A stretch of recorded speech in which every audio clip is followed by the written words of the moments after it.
tuang thayan katlang berche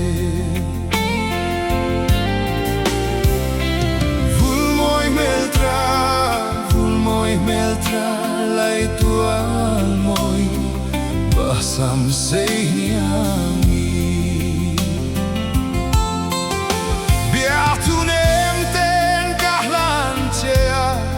nemten min chang o ahlubere Katan chuani ni moy luane kum tuang tayang katlang berche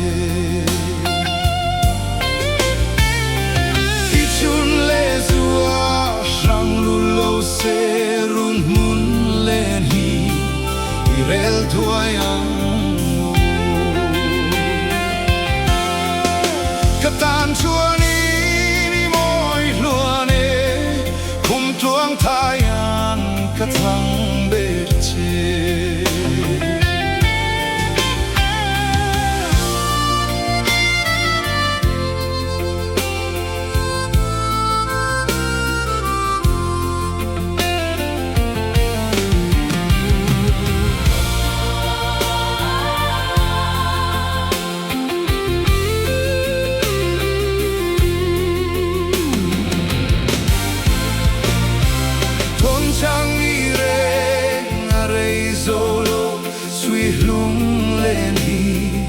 Abang man molo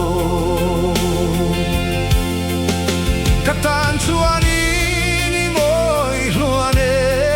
Kung tuang thayan katlang berche Lung munakan lendun hun chuan sui lung len hi Abang to ngeyang Katan chuani ni moy luane Kung tuang tayang katlang berche Vulmoy meltra lai tual moy basam seignami